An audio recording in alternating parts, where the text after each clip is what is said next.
Crítica a la teoría kelseniana y a algunas tesis positivistas. La teoría de Kelsen y algunas posiciones del positivismo jurídico no son inmunes a la crítica. Una y otras incurren en errores que muchos juristas han destacado y que indican sendas contradicciones. Subrayemos algunas de ellas. Una primera deficiencia de la teoría kelseniana tiene que ver con su método.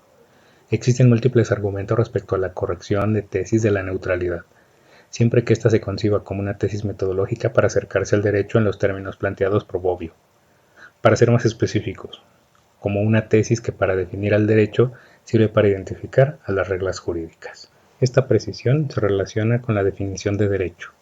Resulta de dicha explicación que tal objetivo no se constriñe o agota en la identificación de las reglas jurídicas, sino que, además de ello, la definición de derecho deberá darnos cuenta del ámbito o ámbitos de conocimiento en que se presenta, de su fundamento racional, sus rasgos característicos y las diferencias que, a partir de estos últimos, se derivan con respecto a fenómenos de similar naturaleza. ¿El método propuesto por Kelsen nos permite cumplir con estas metas?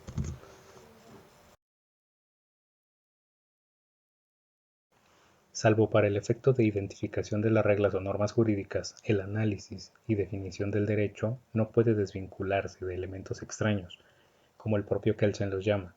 Por el contrario, resulta menester considerar lo jurídico como un fenómeno complejo, que implica un contenido donde interactúan varias dimensiones íntimamente relacionadas y que se condicionan unas a otras, incluida la moral, por vía de la dimensión axiológica que es propia del derecho.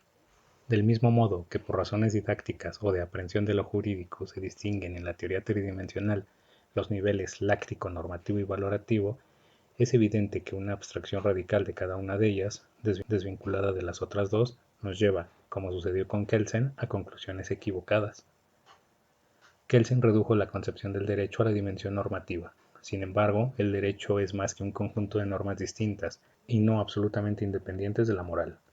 La moral también condiciona al derecho, no en su validez formal, que Kelsen exclusivamente distinguió, sino en relación con su validez material, esto es, su obligatoriedad. Aislar al derecho de consideraciones sociológicas y éticas, entre otras, reduce la ciencia jurídica a una concepción más que formal, mecanicista del derecho. En efecto, el purismo kelseniano no logra explicar de manera exacta las consecuencias de la relación derecho-moral.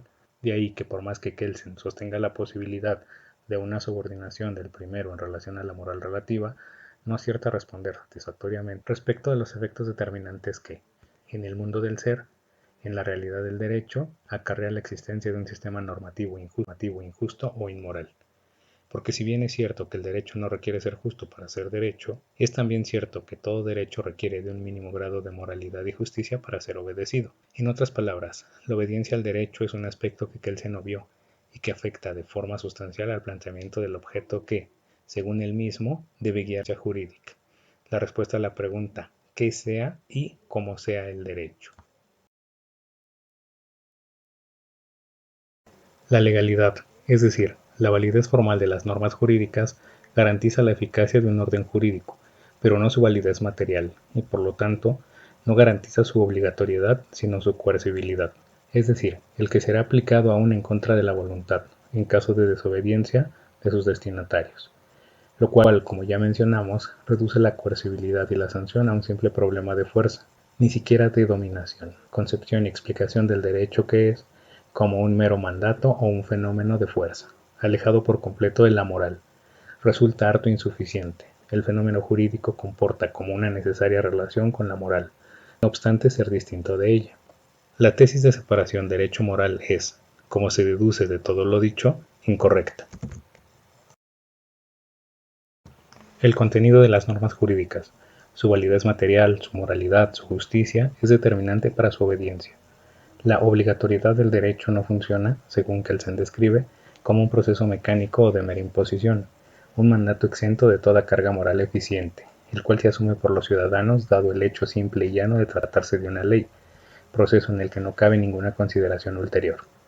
El derecho mismo es obedecido porque se parte del presupuesto de que lo que está prescrito en él es moral o justo, circunstancia que de resultar falsa, luego de un análisis moral, dará lugar a que se cuestione en última instancia ya no su validez formal, que puede ser perfecta, sino su validez material y, por lo tanto, las razones que justifican su obediencia.